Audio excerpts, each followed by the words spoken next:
अब जो है कमरे की चारों दीवारों की अवधारणा। ओके, तो देखिए जैसे कि ये जो है एक कमरा है, इसे मान करके चलते हैं। ठीक है, ये जो है कमरे की लंबाई है, ये चौड़ाई है।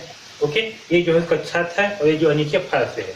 ओके, तो हम जो है मान करके चलते हैं कि कमरे की क्या है, ये जो है एक कमरा है ना।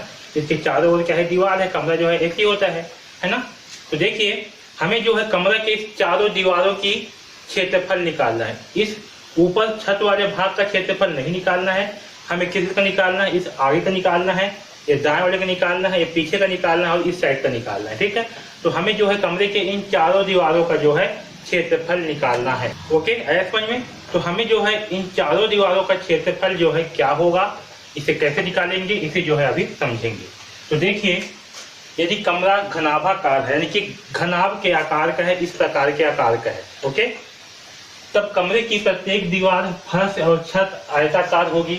ठीक है, तब कमरे की प्रत्येक दीवार जो है, छत और फर्श क्या होंगे, आयताकार होंगे। यहाँ तक सबको समझ में आया।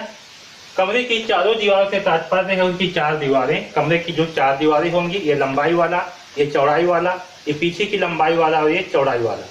ओके, जहां हमने कमरे की चारों दीवारों का क्षेत्रफल ज्ञात करने के लिए कार्डबोर्ड की तरह की सहायता से कमरे का एक प्रतिदर्श बनाते हैं। हम जो है क्षेत्रफल निकालने के क्या किए, हम जो है इसे पूरी तरह से खोल दिए है ना। तो जब इसे खोलेंगे तो क्या होगा, ये कमरे की लंबाई वाला हिस्सा आएगा। ओके, यानी कि ये वाला हिस्सा। और जब इसे खोलेंगे आगे तो क्या होगा, ये वाला हिस्सा क्या होगा, कमरे की चौड़ाई होगा, है ना। इसे जो है आप इस प्रकार से भी जो है एक जो समझ सकते हो, जैसे कि ये है। ठीक है, ये क्या है, कमरे की लंबाई है। ओके, ये क्या है, चौड़ाई है। ये क्या होगा, लंबाई, ये क्या होगा, चौड़ाई, है ना। ऐसे चारों तरफ क्या होंगे, कमरे में दीवार होंगे। तो अभी से हम खोलेंगे तो क्या होगा, ये आपका पहले लंबाई आएगा, यहाँ तक लंबाई। फिर अगर इसे जो है आगे सीधा करेंगे, ओके, क्या करेंगे, इस चौड़ाई को जो है आगे हम सीधा करेंगे तो क्या होगा, यहाँ से यहाँ तक आपका चौड़ाई आएगा। फिर इसे भी जो है इधर आगे जो है लंबाएंगे तो क्या होगा, यहाँ फिर आगे जो है आपका लंबाई आएगा। फिर जो है लास्ट में क्या आएगा, आपका चौड़ाई आएगा। ठीक है, तो इसी प्रकार से जब कमरे को खोलेंगे तो क्या होगा, इस प्रकार से बनेगा। आपका पहले लंबाई वाला भाग आएगा, फिर चौड़ाई, फिर लंबाई, फिर चौड़ाई। ठीक है, तो जब इसे पूरा खोल लेंगे तो क्या होगा, ये जो है एक आयताकार बनेगा, है ना। एक जो है आयत के आकार का क्या बनेगा, एक आयताकार जो है बन जाएगा। ये जो है ये पूरा का पूरा जो है, ये जिसमें आपका क्या हुआ है, पूरा पूरा जो है आपका लंबाई हो गया और ये जो इसका ऊंचाई है, ये जो है क्या हो गया, इसका चौड़ाई हो गया। ओके, इतना समझ में आया सबको।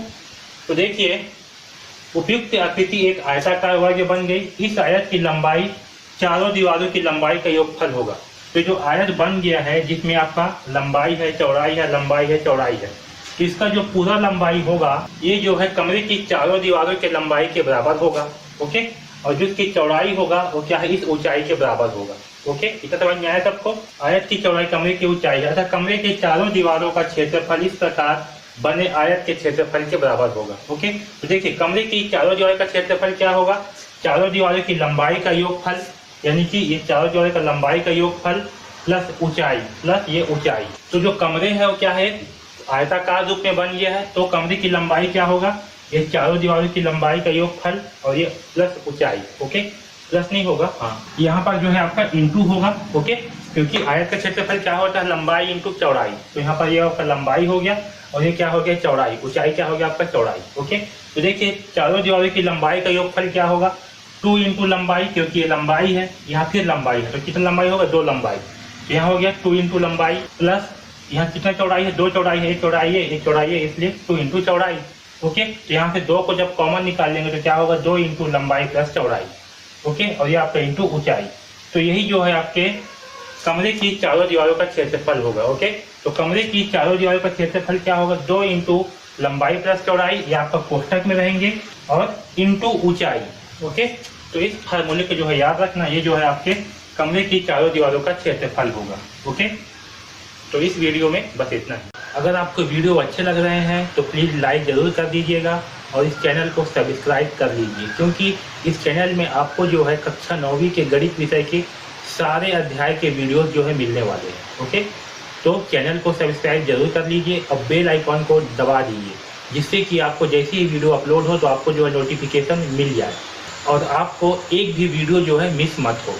ओके, अगर आपको कुछ भी डाउट है तो आप जो है हमें कमेंट्स बॉक्स में कमेंट्स करके बिल्कुल पूछ सकते हो। ओके, अगर आप जो है कक्षा 9वीं के गणित विषय का कंप्लीट कोर्स चाहते हो बहुत ही कम दाम पर, जिसमें आपको प्रश्नावली के सारे प्रश्नों के हल मिलेंगे, सारे कॉन्सेप्ट मिलेंगे, और साथ ही में आपको जितना भी प्रश्न पूछना है, जितना भी डाउट पूछना है, आप हमें पूछ सकते हो।